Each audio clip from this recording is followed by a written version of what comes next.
Hallelujah, ഹല്ലേലൂയ. യേശുവേ ആരാധന. യേശുവേ ആരാധന. ഒരു വ്യക്തിയുടെ അനുഭവം ശ്രദ്ധിച്ച് ഇന്നത്തെ വചന ശുശ്രൂഷയിലേക്ക് നമുക്ക് പ്രവേശിക്കാം. എൻ്റെ പേര് ഏലിയാമ്മ. എനിക്ക് 15 വർഷമായ ഷുഗറിൻ്റെ അസുഖമായിട്ട് എൻ്റെ കൈ ഒരു വർഷത്തിന് മുമ്പ് എൻ്റെ കൈ ഒന്ന് പഴുത്തിട്ട് സെപ്റ്റിക് ആയിപ്പോയി. ഡോക്ടർ പറഞ്ഞ് മുറിച്ച് കളയണമെന്ന്. ഞാൻ കരഞ്ഞ് പ്രാർത്ഥിച്ചു. അച്ഛൻ്റെ അഭിഷേകത്തിന് പ്രോഗ്രാം ഞാൻ എല്ലാ ഞായറാഴ്ച കണ്ടു. എല്ലാ ഞായറാഴ്ച ഈ കൈ മുറിച്ച് നിങ്ങൾക്ക് അതിന്റെ വിഷമം മനസ്സിലാവും. നിങ്ങളുടെ കൈ മുറിച്ച് കളയാൻ വിഷമം മനസ്സിലാവും. കൈ മുറിച്ച് കളയെന്ന് പറഞ്ഞ മാസം പിന്നെ ചിന്തിച്ചു നോക്കിയാൽ അത് ആ ഒരു വിഷമത്തിൽ വെച്ചിട്ട് ശരിക്കും ഓരോ അഭിഷേകത്തിന് പ്രോഗ്രാം കാണുമ്പോൾ കരഞ്ഞങ്ങോട്ട് പറയും യേശുവേ തോന്നാം. അത് കഴിഞ്ഞ് ഞാൻ ഇന്നലെ വന്ന അവിടെ തൈലാഭിഷേകം ചെയ്തു. ഈ കൺവെൻഷന് വന്നപ്പോൾ ഈ ചേച്ചിയുടെ ആഗ്രഹം എനിക്ക് എന്റെ കൈ സോപ്പെടുന്നു എന്ന് പറഞ്ഞു. തൈലാഭിഷേക പ്രാർത്ഥന ഉണ്ട് എന്ന് പറഞ്ഞപ്പോൾ അവിടെ പോയി അങ്ങോട്ട് പ്രാർത്ഥിച്ചു. എന്റെ കൈ മടക്കത്തില്ലായിരുന്നു. കൈ സ്പൂണ് കൊണ്ടൊക്കെ ചോറ് കൈ ഇങ്ങനെ വിരലൊന്നും മടക്കാൻ പറ്റുന്ന സ്ഥിതിയല്ല. ചോറൊക്കെ ഇങ്ങനെ നമ്മൾ അങ്ങനെ ഉരുളയൊന്നും ഉരുട്ടാൻ പറ്റുന്ന സ്ഥിതി ആയിരുന്നില്ല. അത് കഴിഞ്ഞ് അച്ഛൻ പ്രാർത്ഥിച്ചു കഴിഞ്ഞപ്പോൾ ഇന്നലെ ശരിയായിട്ടും കൈ അങ്ങ് മടങ്ങി. അതേ നോക്ക്, കൈ ഒന്ന് മടക്കി കാണിച്ചേ. ഇതേ നോക്ക്, മറ്റേതിങ്ങനെ കൈയൊന്നും മടക്കാൻ പറ്റില്ലായിരുന്നു. കൈ വെള്ളമൊക്കെ സുഖമായിട്ട് നന്നായിട്ട് മടങ്ങണം. ശരിക്കും മടക്കി കാണിച്ചേ. ഹല്ലേലൂയ. എനിക്ക് മനസ്സിലാകാത്തൊരു കാര്യമുണ്ട്. ആ കൈ മുറിച്ച് കളയുക അതെന്താ? അത് പിന്നെ എനിക്ക് ഡോക്ടറിനോട് ഞാൻ പറഞ്ഞു, ഡോക്ടർ എന്റെ കൈ മുറിച്ച് കളയരുത്, ഞാൻ പറ്റില്ല എന്ന് പറഞ്ഞു. ഞാൻ പ്രാർത്ഥിച്ചു. രാത്രിക്ക് അഭിഷേകത്തിന് കണ്ടങ്ങോട്ട് കരഞ്ഞങ്ങോട്ട് രാത്രിക്ക് പ്രാർത്ഥിച്ചു. ഞാൻ എന്റെ കൈയുടെ രക്തം എന്റെ കയ്യിലോട്ട് ഒഴുകുന്നതായിട്ട് എനിക്ക് തോന്നി. അപ്പൊ ഒരു അഭിഷേകത്തിന് പ്രോഗ്രാം ടെലിവിഷനിൽ കണ്ടങ്ങോട്ട് കരഞ്ഞ് പ്രാർത്ഥിച്ച് രാത്രിക്ക് നോക്കുമ്പോൾ യേശുവിന്റെ തിരുരക്തം കൈകളിലേക്ക് ഒഴുകുന്ന ഒരു അനുഭവം ചേച്ചിക്ക് ഈശോ അങ്ങോട്ട് കൊടുത്ത്. പിറ്റേ ദിവസം എന്തായി കൈയുടെ സ്ഥിതി? മുറിവ് കരിഞ്ഞിരിക്കുന്ന കാഴ്ചയാണ് ഡോക്ടർ പിറ്റേ ദിവസം കണ്ടത്. മുറിച്ച് കളയേണ്ട കൈ ഇതാ സുഖമായിട്ടിരിക്കും. അവന്റെ കൈ വിരൽ മടങ്ങാത്ത സ്ഥിതി ആയിരുന്നു. അത് ഇന്നലെ ഈശോ വന്ന് എല്ലാം ക്ലിയർ ആക്കി കൊടുത്തു.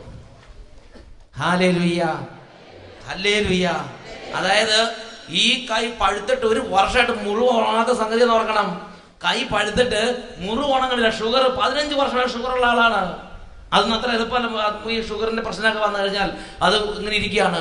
അപ്പോഴാണ് ഡോക്ടർ പറഞ്ഞത് ഈ കൈ മുറിച്ച് കളയല്ലാതെ ഇതിനൊരു സൊല്യൂഷൻ ഇല്ലെന്ന്. ഒരു ബക്കറ്റ് പഴുപ്പ് പോയി കാണും എന്റെ കൈക്കകത്ത്. ആണോ? ഒരു ബക്കറ്റ്? അമ്മ നഖമൊക്കെ എങ്ങനെയാ? ബേസൻ വെച്ചിട്ടാണ് ഈ പഴുപ്പെല്ലാം കൂടെ എടുത്ത് ഒരു ബക്കറ്റ് പഴുപ്പ് പോയിട്ടുണ്ടാവും എന്ന് പറയണം. നിസ്സാരമല്ല, നിങ്ങൾ വിചാരിക്കണവരല്ല. ഡോക്ടറിന്റെ കൈയും രക്തത്തിൽ കുളിച്ച് കിടക്കുന്ന അവസ്ഥ, അത്രയും ഭീകരമായ അവസ്ഥയായിരുന്നു ഈ കയ്യിൽ നിന്നാണ് നമ്മൾ മനസ്സിലാക്കേണ്ടത്. നമ്മൾ ഇവർ പറഞ്ഞപ്പോഴൊന്നും എല്ലൊന്നും പറയാൻ പറ്റിയില്ല. ഈ കയ്യിലെന്ത് അങ്ങനെ അത്രയും മാരകമായ മുറിവായിരുന്നു ഈ കയ്യിലുണ്ടായിരുന്നത്. ഒരു ബക്കറ്റ് പഴുപ്പ് എന്ന് പറഞ്ഞാൽ ഒരുപാട് പഴുപ്പുണ്ടായിരുന്ന അത്രയും പഴുപ്പൊക്കെ എടുത്ത് അങ്ങനെ ഇരിക്കുന്ന സമയമാണ്. മുറിവാണെങ്കിൽ കൈ മുറിച്ച് കളയേണ്ടി വരുമെന്ന് പറഞ്ഞു. അപ്പോഴാണ് ഡോക്ടറോട് പറഞ്ഞു മുറിച്ച് കളഞ്ഞുള്ള ഏർപ്പാടുണ്ട്, മുറിക്കാൻ പാടില്ലെന്ന് അമ്മച്ചി കണ്ടിപ്പായി പറഞ്ഞു. അതിനുശേഷം അഭിഷേകത്തിന്റെ സമയത്ത് യേശുവേ എന്ന് പറഞ്ഞ കരഞ്ഞങ്ങോട്ട് പ്രാർത്ഥിച്ചു. അപ്പോൾ രാത്രിക്ക് തിരുരക്തം ഈ കയ്യിലേക്ക് ഒഴുകുന്നൊരു അനുഭവം ഉണ്ടായി. പിറ്റേ ദിവസം നേരം എടുത്ത് ഡോക്ടർമാർ വന്ന് കൈ കെട്ടഴിച്ച് നോക്കുമ്പം കരിഞ്ഞുണങ്ങിയിരിക്കുന്ന കാഴ്ചയാണ് കണ്ടത്. പിന്നെ കൈക്ക് വേണ്ടി ഇപ്പോൾ വല്ല ഓപ്പറേഷനോ മുറിവോ വല്ല മുറുക്കി വല്ലതും ചെയ്തോ? ഒന്നുമില്ല. അതേ കൈയായിട്ട് വന്നിരിക്കുന്നത്. ഹല്ലേലൂയ. കൈ ഒന്നുകൂടെ മടക്കി കാണിച്ചേ. യേശു വന്ന് സുഖപ്പെടുത്തി അനുഗ്രഹിച്ച്. Price the Lord. കരങ്ങൾ ഉയർത്തിയടിച്ച് കർത്താവിനെ ആരാധിക്കാം. യേശു ജീവിക്കുന്നു, യേശു ജീവിക്കുന്നു, എൻ്റെ യേശു ജീവിക്കുന്നു. അത്ഭുതങ്ങളാലും അടയാളങ്ങളാലും യേശു പ്രവർത്തിക്കുന്നു. ഹല്ലേലൂയ, ഹല്ലേലൂയ. യേശുവേ ആരാധന, യേശുവേ ആരാധന.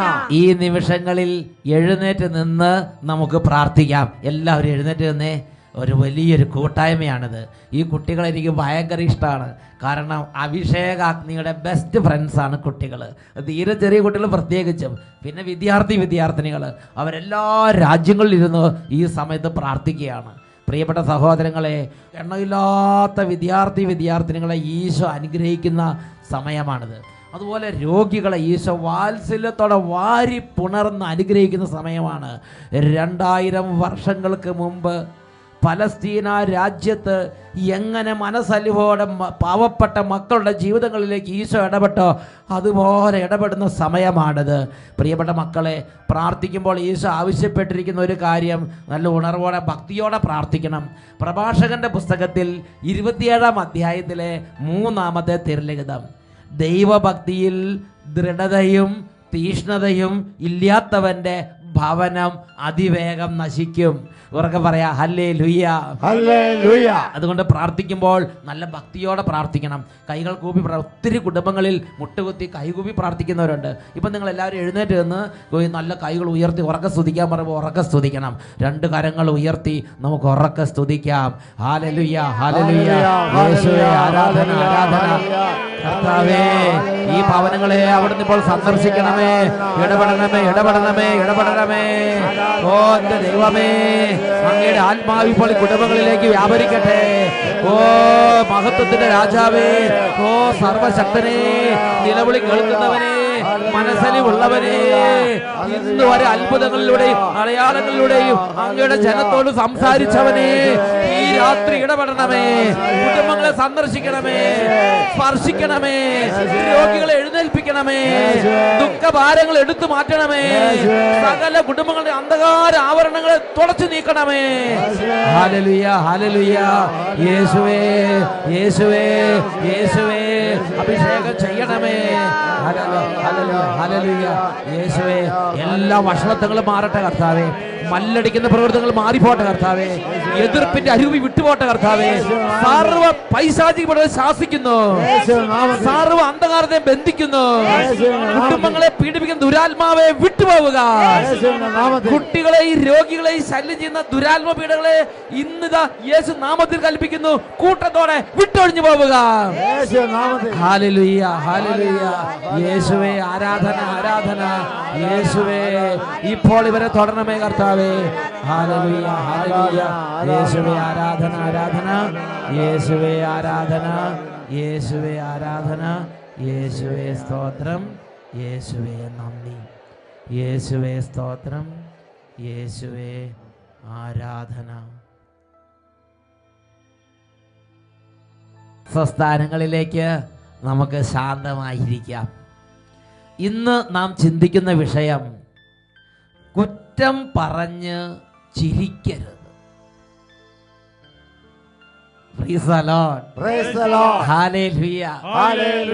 പ്രഭാഷകന്റെ പുസ്തകത്തിൽ 27-ാം അധ്യായത്തിൽ 28-ാം തിരുലിഖിതം, അഹങ്കാരിയിൽ നിന്ന് പരിഹാസവും ദൂഷണവും പുറപ്പെടുന്നു.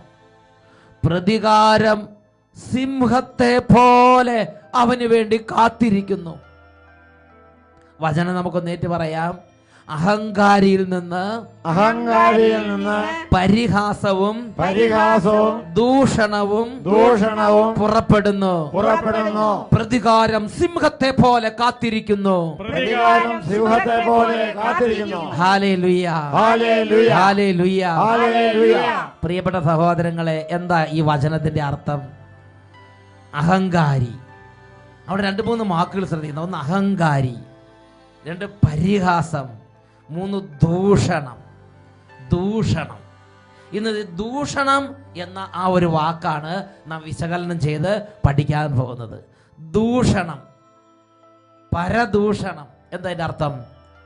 ദൂഷണം, കുറ്റം പറയുക, ദുഷിക്കുക, കുറ്റമൊക്കെ പറയുക, വേറൊരാളുടെ നെഗറ്റീവ് കാര്യങ്ങൾ പറയുക, അതാണ് ദൂഷണം പറയുക. പരദൂഷണം, മറ്റൊരാളുടെ കുറ്റം പറയുക. ഒരു കുടുംബത്തിൽ അപ്പനും അമ്മയും ഒരുമിച്ചിരുന്ന്, അപ്പനും അമ്മയും മക്കൾ ഒരുമിച്ചിരുന്ന് വേറെ അവിടെ ഇല്ലാത്ത ഒരാളുടെ കുറ്റം പറയുക. അങ്ങനെ കുറ്റം പറയുമ്പോൾ കുറച്ച് കഴിയുമ്പോൾ ഒരു ചിരിക്കാനുള്ള വക കിട്ടും, കുറച്ച് സന്തോഷം, കുറച്ച് ചിരി. അങ്ങനെ ഒരു രീതി നിരവധി ക്രിസ്തീയ മക്കളെ നശിപ്പിക്കുന്നുണ്ട്. ഒരുപാട് കുടുംബങ്ങളിലേക്ക് കണ്ണുനീര് കൊണ്ടുവരുന്നുണ്ട്. ഇങ്ങനെ വട്ടം കൂടിയിരിക്കുക, ചായക്കട വട്ടം കൂടിയിരിക്കുക. ഒരു പ്രദേശത്തെ പരിചയമുള്ളവർ, വളരെ ഹൃദയത്തിൻ്റെ അടുപ്പമുള്ളവരാണ് ഈ പാപത്തിൽ അധികം വീഴുക. കോൺവെൻറ്റിൽ ഇങ്ങനെ ഇരിക്കുക, അതുമല്ലെങ്കിൽ ചായക്കട ഇങ്ങനെ ഇരിക്കുക, അതുമല്ലെങ്കിൽ സിനിമ തിയേറ്റർ ഇങ്ങനെ പൊതു സമ്മേളന സ്ഥലങ്ങളിൽ ഇരിക്കുക. അല്ലെങ്കിൽ പള്ളിമുറ്റത്ത് നിൽക്കുക, വട്ടം കൂടി നിൽക്കുക, എന്നിട്ട് വേറെ അവിടെ ഇല്ലാത്ത ഒരാളുടെ കുറ്റം അങ്ങോട്ട് പറയുക, അങ്ങോട്ട് സന്തോഷിക്കുക, അതങ്ങോട്ട് പറഞ്ഞ രസിക്കുക. അങ്ങനെ കുറ്റം പറഞ്ഞ് ചിരിക്കുന്ന, കുറ്റം പറഞ്ഞ് രസിക്കുന്ന, കുറ്റം പറഞ്ഞ് അതിൽ ഗൂഢമായ ഒരു സന്തോഷം കണ്ടെത്തുന്ന പ്രകൃതം നമ്മൾ പോലും അറിയാതെ നമ്മുടെ ജീവിതങ്ങളിലേക്ക് വരുന്നുണ്ട്. ഇത് വൈദികരെയും സിസ്റ്റേഴ്സിനെയും നമ്മുടെ കുടുംബങ്ങളെയും നമ്മുടെ കുട്ടികളെയും നമ്മുടെ സർവ്വ മേഖലകളിലേക്ക് ഇത് വ്യാപിച്ചു കഴിഞ്ഞിരിക്കുകയാണ്. പ്രിയപ്പെട്ട സഹോദരങ്ങളെ, ഒരു ക്യാൻസർ രോഗത്തെ ഭയപ്പെടുന്നതിനേക്കാൾ ഈ ഒരു മാരക തിന്മയെ ഞാനും നിങ്ങൾ ഭയപ്പെടണം. കാരണം ദൈവത്തിൻ്റെ വചനം പഠിപ്പിക്കുകയാണ്, അഹങ്കാരിയിൽ നിന്ന് പരിഹാസവും ദൂഷണവും പുറപ്പെടുന്നു, പ്രതികാരം സിംഹത്തെ പോലെ ഇതാ അവർക്ക് വേണ്ടി കാത്തിരിക്കുകയാണ്. വർഷങ്ങൾക്ക് മുമ്പ് എൻ്റെ ശുശ്രൂഷയുടെ ആദ്യ കാലഘട്ടത്തിൽ ഒരു ഇടവകയിൽ ധ്യാനിപ്പിക്കാൻ പോയി. ആ ഇടവകയിൽ ധ്യാനം നടന്നുകൊണ്ടിരിക്കുമ്പോൾ അവിടുത്തെ ജനങ്ങൾ പറഞ്ഞു, അച്ഛാ, നമ്മുടെ ഇടവകയിൽപ്പെട്ട ഒരു കുടുംബത്തിലെ ഒരു കുടുംബനാഥൻ രോഗാവസ്ഥയിലാണ്, കഠിന രോഗാവസ്ഥയിലാണ്, അച്ഛൻ വന്ന് പ്രാർത്ഥിക്കണം. അങ്ങനെ ആ ഭവനത്തിൽ പ്രാർത്ഥിക്കാൻ പോയപ്പോൾ മനസ്സിൽ നിന്ന് ഇപ്പോഴും ആ ചിത്രം പോകണില്ല. ഈ തൊണ്ടയെല്ലാം ക്യാൻസർ വന്ന് നിറഞ്ഞിരിക്കുക, തൊണ്ടയും ഈ ഭാഗമെല്ലാം ക്യാൻസർ വന്ന് നിറഞ്ഞിരിക്കുക. മിണ്ടാൻ പറ്റുന്നില്ല. എന്നെ കാണുമ്പം ചിരിക്കുന്നവർ ചിരിക്കാൻ പറ്റില്ല, സംസാരിക്കുന്നവർ സംസാരിക്കാൻ പറ്റില്ല. അച്ഛാ, ഈശോ മിശിഹായ്ക്ക് സ്തുതിയായിരിക്കട്ടെ പറയണമെന്നുണ്ട്, പറയാൻ പറ്റില്ല. ആ കണ്ണുകളിൽ എനിക്ക് അതെല്ലാം കാണാൻ പറ്റും, എന്നാൽ വാ കൊണ്ട് ഒന്നും ചെയ്യാൻ പറ്റണില്ല. എനിക്ക് വിഷമായി. കാരണം ഇന്ന് വരെ ഞാൻ വാസ്തവം പറഞ്ഞാൽ അങ്ങനത്തെ ഒരു വേദനയുള്ളൊരു മനുഷ്യനെ കണ്ടിട്ടില്ല. കണ്ണുകളിൽ ഒരുപാട് കാര്യങ്ങൾ സംസാരിക്കുന്നുണ്ട്, വാ ഇങ്ങനെ ഇരിക്കുക, വേദന കൊണ്ട് പൊളയുന്നൊരു മനുഷ്യൻ. ഇടയ്ക്കിടയ്ക്ക് എന്ത് സാധനം അടിച്ച് അങ്ങനെ വേദന ഇല്ലാതാക്കാൻ വേണ്ടി വേദന സംഹാരി കൊടുക്കുന്നുണ്ട്. പ്രിയപ്പെട്ട സഹോദരങ്ങളെ, ഞാൻ തിരിച്ചു പോരുമ്പം ആ ഇടവകയിലെ ജനങ്ങൾ എന്നോടൊരു കാര്യം പറഞ്ഞു, അച്ഛാ, ഈ മനുഷ്യനൊരു ചരിത്രമുണ്ട്. ഈ മനുഷ്യൻ്റെ മകൾ ഒരു കാറ്റഗിസം ടീച്ചറാണ്. സ്വന്തം മകളെ വെച്ച് വികാരിയച്ഛനെ കുറിച്ച് ഒരുപാട് ദൂഷണം പറഞ്ഞ് വഷളത്വം കാണിച്ച് നാട്ടിൽ വലിയ കോലാഹലങ്ങൾ ഉണ്ടാക്കിയൊരു മനുഷ്യനാണ് വർഷങ്ങൾക്ക് മുമ്പ്. പ്രിയപ്പെട്ട സഹോദരങ്ങളെ, അന്ന് ഞാൻ വളരെ വേദനിച്ച്. ഒന്നാം മനുഷ്യൻ്റെ വേദന, അദ്ദേഹത്തിൻ്റെ കണ്ണുകളിൽ നിന്നും അദ്ദേഹം അനുഭവിച്ചുകൊണ്ടിരിക്കുന്ന കടന്നു പോകുന്ന ആ യാതനകൾ നമുക്ക് അറിയാൻ പറ്റും. പ്രിയപ്പെട്ട സഹോദരങ്ങളെ, ഞാൻ ചിന്തിച്ചു, ഒരു കുറ്റം പറഞ്ഞാൽ ഇങ്ങനെയൊക്കെ വരുമോ? ഒരു കുറ്റം പറഞ്ഞു എന്ന് വിചാരിച്ച് ദൈവം ശിക്ഷിക്കുമോ? പ്രിയപ്പെട്ട സഹോദരങ്ങളെ, ദൈവം ശിക്ഷിക്കുന്നതല്ല. ദൈവത്തിൻ്റെ വചനം വ്യക്തമായി ആയിരക്കണക്കിന് വർഷങ്ങൾക്ക് മുമ്പ് തന്നെ നമുക്കും നമ്മുടെ കുടുംബങ്ങൾക്കും നമ്മുടെ മക്കൾക്കും ഒരു താക്കീത് തന്നിരിക്കുകയാണ്. നിങ്ങൾ കൂട്ടം കൂടിയിരുന്ന് കുറ്റം പറഞ്ഞ് ആഹ്ലാദിക്കരുത്, കുറ്റം പറഞ്ഞ് സന്തോഷിക്കരുത്, കുറ്റം പറഞ്ഞ് രസിക്കരുത്. പ്രഭാഷകന്റെ പുസ്തകത്തിൽ വചനം പഠിപ്പിക്കുകയാണ്, പ്രതികാരം സിംഹത്തെ പോലെ നിനക്കായി കാത്തിരിക്കുന്നു. പ്രിയപ്പെട്ട സഹോദരങ്ങളെ, ഇപ്പൊ ഒക്കെ നമുക്ക് വിചാരിക്കും നമുക്ക് ആളുണ്ട്, നമ്മൾ വലിയ ആളാണ്, നമ്മൾ എല്ലാത്തിനും നേതാവാണ്, നമ്മുടെ കൂട്ടത്തിൽ എല്ലാം ഉണ്ട്, നമുക്കൊരു കുഴപ്പം വരാൻ പോണില്ല, ഒന്നും നമ്മളെ ബാധിക്കില്ല, ടൈറ്റാനിക് കപ്പൽ പോലെയാണ് നമ്മുടെ ജീവിതം എന്നായിരിക്കും ചിന്തിച്ചുകൊണ്ടിരിക്കുന്നത്. എന്നാൽ മക്കളെ, ഇതെല്ലാം പെട്ടെന്ന് ക്ഷണനേരം കൊണ്ട് ചിന്ന ഭിന്നമായി തവിടുപൊടിയായി കുത്തൊഴുക്കിൽ കെട്ടഴിഞ്ഞ ചങ്ങാടത്തിന്റെ പലകകളും കഷ്ണങ്ങളും ചെതറിക്കിടക്കുന്നത് പോലെ നമ്മുടെ ജീവിതം ഇന്നല്ലെങ്കിൽ നാളെ നാനാവിധമായി കിടക്കുമ്പോൾ അന്ന് ചങ്കത്ത് കൈവച്ച് വേദനയോടെ ഓർക്കുന്നൊരു നിമിഷം വരും. അന്ന് അങ്ങനെ പറയണ്ടായിരുന്നു, അന്ന് അങ്ങനത്തെ രീതികൾക്ക് പോകണ്ടായിരുന്നു. പ്രിയപ്പെട്ട ദൈവമക്കളെ, അങ്ങനെ നമ്മുടെ ജീവിതത്തിൽ കണ്ണുനീരിൻ്റെയും വലിയ വേദനയുടെ ഒരു അന്തരീക്ഷത്തിൽ കടന്നു പോകാതിരിക്കാൻ വേണ്ടി ദൈവവചനം നമുക്ക് മുന്നറിയിപ്പ് നൽകിയിരിക്കുകയാണ്. പരിഹാസവും ദൂഷണവും നീ സൂക്ഷിക്കണം. കാരണം അങ്ങനെ ചെയ്താൽ പ്രതികാരം സിംഹത്തെ പോലെ നിനക്കായി കാത്തിരിക്കുന്നു. ഉറക്കെ പറഞ്ഞേ, ഹല്ലേലൂയ, ഹല്ലേലൂയ, ഹല്ലേലൂയ. പ്രിയപ്പെട്ട സഹോദരങ്ങളെ, വിശുദ്ധ ബൈബിൾ വായിച്ചപ്പോൾ ഒരുപാട് പേരെ കുറിച്ച് ബൈബിളിൽ തന്നെ ആളുകൾ ദൂഷണം പറയുന്നതായി നമുക്ക് വായിക്കാൻ സാധിക്കും. ഈശോയെ കുറിച്ച് അവർ പറഞ്ഞു, നിങ്ങൾ ഓർമ്മിക്കുന്നില്ലേ? ജാരസന്തതി, അപ്പൻ ആരാന്ന് അറിയാൻ പാടില്ലെന്ന്, ജാരസന്തതി എന്ന് പറഞ്ഞ് യേശുവിനെ ദുഷിക്കുക. യേശു നല്ല ശക്തിയായി തീ ശുശ്രൂഷ ചെയ്തു വരികയാണ്. വളരെ അത്ഭുതങ്ങൾ അടയാളങ്ങൾ ചെയ്യുകയാണ്. അപ്പോൾ യേശുവിനെ ഇകഴ്ത്താൻ വേണ്ടി യേശുവിന് ചുറ്റുമുള്ളവർ യേശുവിനെ കുറിച്ച് ദുഷിവാക്കുകൾ പറയുക, യേശുവിനെ കുറിച്ച് കുറ്റം പറയുക. വിശുദ്ധ യോഹന്നാന്റെ സുവിശേഷത്തിൽ 8-ാം അധ്യായത്തിൽ 48-ഉം 49-ഉം തിരുലിഖിതങ്ങൾ, അവിടെ നമ്മൾ വായിക്കുന്നത് ഇപ്രകാരമാണ്: യഹൂദർ പറഞ്ഞു, നീ ഒരു സമരിയാക്കാരനാണെന്നും നിന്നിൽ പിശാചുണ്ടെന്നും ഞങ്ങൾ പറയുന്നത് ശരിയല്ലേ? യേശു പറഞ്ഞു, എനിക്ക് പിശാചില്ല, ഞാൻ എൻ്റെ പിതാവിനെ ബഹുമാനിക്കുന്നു, നിങ്ങളാകട്ടെ എന്നെ അപമാനിക്കുന്നു. വിശുദ്ധ യോഹന്നാന്റെ സുവിശേഷത്തിൽ 8-ാം അധ്യായത്തിൽ 48-49 തിരുലിഖിതം പറയാണ്, നിങ്ങൾ എന്നെ അപമാനിക്കുന്നു. ദൈവത്തിൻ്റെ ജനത്തോട് യേശു നേരിട്ട് പറയുകയാണ്, നിങ്ങൾ എന്നെ ഇൻസൾട്ട് ചെയ്യുന്നു, നിങ്ങൾ എന്നെ മോക്ക് ചെയ്യുന്നു, നിങ്ങൾ എന്നെ പരിഹസിക്കുന്നു, നിങ്ങൾ എന്നെ അപമാനിക്കുന്നു. എങ്ങനെ അപമാനിക്കുന്നത്? നീ ഒരു സമരിയാക്കാരൻ, നിനക്ക് പിശാചുണ്ട്, നീ ജാരസന്തതി, ഇങ്ങനെയുള്ള ഒരുപാട് മ്ലേച്ഛമായ കാര്യങ്ങൾ ആരോപിച്ച് യേശുവിനെ അപമാനിക്കുക. യേശുവിന് അത് ഫീൽ ചെയ്തു. അതുകൊണ്ട് പറയാണ്, നിങ്ങൾ എന്നെ അപമാനിക്കുന്നു. നാം കുറ്റം പറയുമ്പോൾ, നാം ദൂഷണങ്ങൾ പറയുമ്പോൾ ലോകത്തിൽ ഒരാൾ അല്ലെങ്കിൽ ഒരു കൂട്ടം, ഒരു സമൂഹം അപമാനിക്കപ്പെടുന്നുണ്ട്. നമ്മൾ നമ്മുടെ വീട്ടിൽ ഇരുന്ന് കുറ്റം പറയുമ്പോൾ, നമ്മൾ ഒരുമിച്ച് നമ്മുടെ ഗ്രൂപ്പിലിരുന്ന് കുറ്റം പറയുമ്പോൾ, നമ്മുടെ സങ്കേതങ്ങളിലിരുന്ന് കുറ്റം പറയുമ്പോൾ, നമ്മുടെ സമ്മേളനങ്ങളിലിരുന്ന് കുറ്റം പറയുമ്പോൾ ലോകത്തിലൊരു വ്യക്തി അല്ലെങ്കിൽ ഒരു സമൂഹം അല്ലെങ്കിൽ ഒരു സഭ അല്ലെങ്കിൽ ഒരു കൂട്ടായ്മ ദുഷിക്കപ്പെടുകയാണ്, അവർ അപമാനിക്കപ്പെടുകയാണ്. പ്രിയപ്പെട്ട സഹോദരങ്ങളെ, അപ്പോസ്തല പ്രവർത്തനത്തിൽ 18-ാം അധ്യായം 6-ാം വാക്യം മറ്റൊരു രംഗം നമുക്ക് വിശദീകരിച്ചു തരുന്നുണ്ട്. പൗലോസ് അപ്പോസ്തലൻ കൊറിന്തോസിലെ സഭയിലെത്തി. അവിടെ ഒരു രംഗമുണ്ടായി. ഈ പൗലോസ് ശ്ലീഹായെ അവരങ്ങോട്ട് ദൂഷണം കൊണ്ട് മൂടി. അങ്ങനെ മൂടിയ സമയത്ത് പൗലോസിലേക്ക് വേദനയുണ്ടായി. ഈശോ പറഞ്ഞില്ലേ, നിങ്ങൾ എന്നെ അപമാനിക്കുന്നു. അതുപോലെ പൗലോസിലേക്ക് വിഷമമുണ്ടായി. ഉടനെ പൗലോസിലേക്ക് എന്താ ചെയ്തത്? അതാണ് 6-ാമത്തെ വാക്യത്തിൽ നാം വായിക്കുന്നത്. അവർ അവനെ എതിർക്കുകയും ദൂഷണം പറയുകയും ചെയ്തപ്പോൾ അവൻ സ്വന്തം വസ്ത്രങ്ങൾ കുടഞ്ഞുകൊണ്ട് അവരോട് പറഞ്ഞു, നിങ്ങളുടെ രക്തം നിങ്ങളുടെ തന്നെ ശിരസിൽ നിപതിക്കട്ടെ. ഞാൻ നിരപരാധനാണ്. ഇനി ഞാൻ വിജാതിയുടെ അടുക്കലേക്ക് പോവുകയാണ്. നമുക്ക് മനസ്സുകൊണ്ട് അങ്ങോട്ട് വേദനിച്ച് പറയുക. ഒരു ശ്ലീഹായെ ഇതേമാതിരി കുറ്റം വിധിക്കുക. പൗലോസ് ശ്ലീഹായ്ക്കെതിരെ അവർ ഒരുപാട് ദൂഷണങ്ങൾ അങ്ങോട്ട് പറഞ്ഞ് ആ ശ്ലീഹായുടെ മനസ്സിനെ അങ്ങോട്ട് വേദനിപ്പിച്ച് കിംവദന്തികളൊക്കെ പറയുക, ദൂഷണം പറയുക. ഇതൊരു നിസ്സാര സംഗതിയല്ല. പ്രിയപ്പെട്ട സഹോദരങ്ങളെ, പൗലോസ് ശ്ലീഹ മനസ്സ് വേദനിച്ച് വസ്ത്രമെടുത്ത് കുടഞ്ഞിട്ട് പറയാണ്, ഈ രക്തം നിങ്ങളുടെ തലയിൽ തന്നെ പതിക്കട്ടെ. എന്നിട്ട് പറയാണ്, ഇതാ വിജാതിയുടെ അടുക്കലേക്ക് ഞങ്ങൾ തിരിയുകയാണ്. പ്രിയപ്പെട്ട സഹോദരങ്ങളെ, മനസ്സ് വേദനിക്കും. കിംവദന്തികൾ, അപവാദങ്ങൾ, കുറ്റം പറഞ്ഞു പരത്തുക, ഇല്ലാത്ത കാര്യങ്ങളെല്ലാം പറഞ്ഞു നാറ്റിക്കുക. ഒരു കമ്പ്യൂട്ടറോ ഇമെയിലോ അറിയാമെങ്കിൽ എന്തിനാ നിന്നെ കമ്പ്യൂട്ടർ പഠിപ്പിച്ചത്? എന്തിനാ ദൈവം നിനക്ക് ബുദ്ധി തന്നത്? എന്തിനാ ദൈവം നിന്നെ വിദ്യാഭ്യാസം തന്നത്? ഇമെയിൽ അയച്ച് മറ്റുള്ളവരെ സൽപ്പേര് നശിപ്പിക്കാൻ വേണ്ടിയോ? ഫേസ്ബുക്കിലും ട്വിറ്ററിലും സോഷ്യൽ മീഡിയാസിലും എങ്ങനെയെങ്കിലും എന്തെങ്കിലുമൊക്കെ പറഞ്ഞ് അതിനൊരു മാനദണ്ഡം വേണ്ടേ?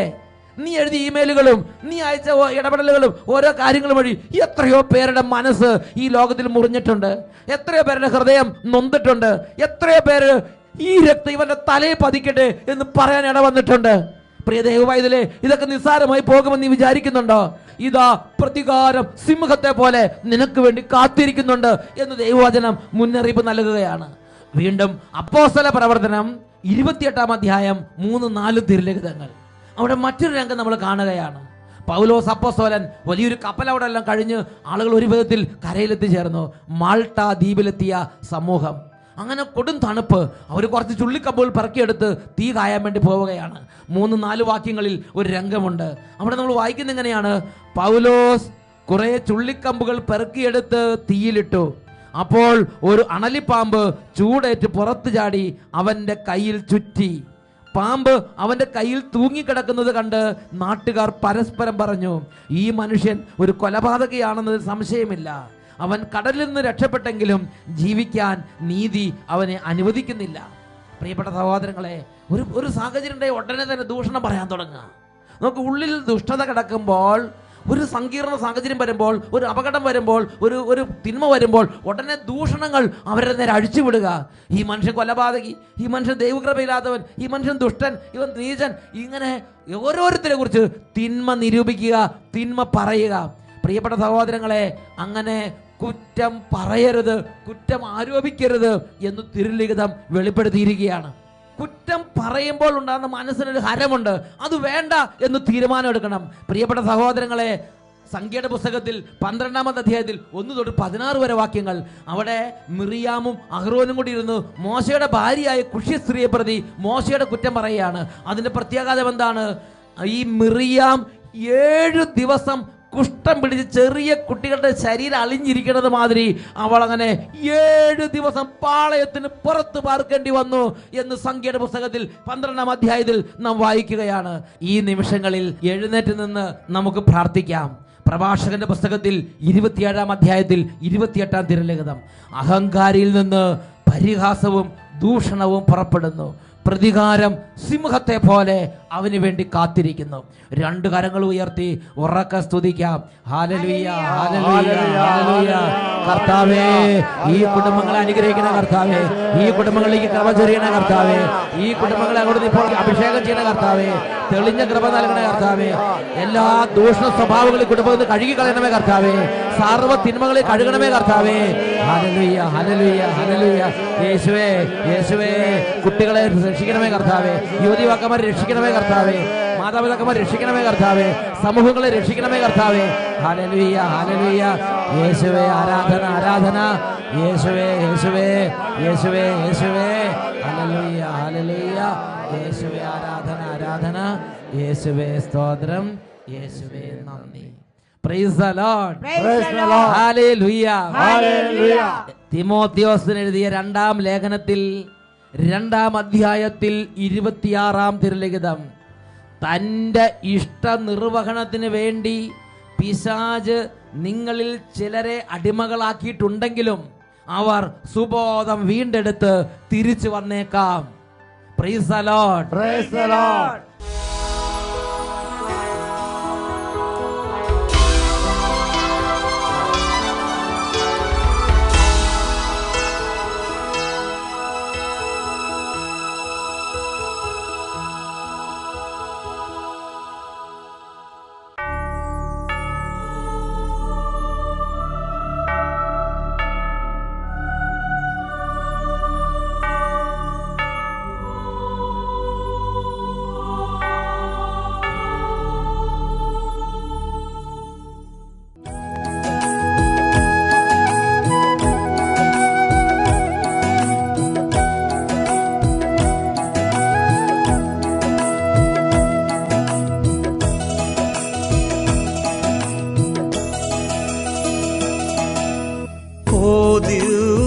ദിവ്യകാരുണ്യമേ,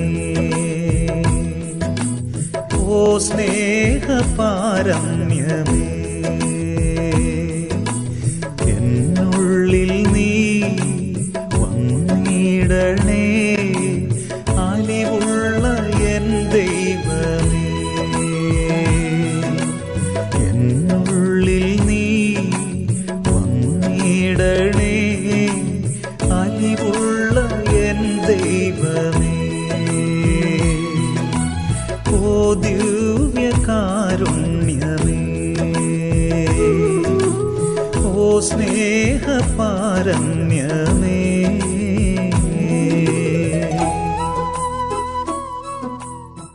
hallelujah, hallelujah.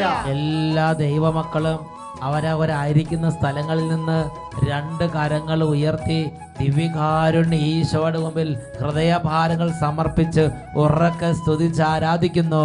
Hallelujah, hallelujah, hallelujah, hallelujah, ഹല്ലേലൂയ. യേശുവേ, ആരാധന, ആരാധന, ആരാധന, ആരാധന, ഹല്ലേലൂയ, ഹല്ലേലൂയ, ഹല്ലേലൂയ, ഹല്ലേലൂയ.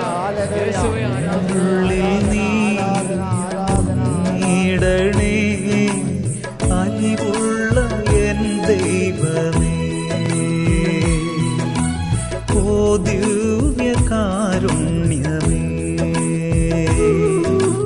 ഓ സ്നേഹപാരമ്യമേ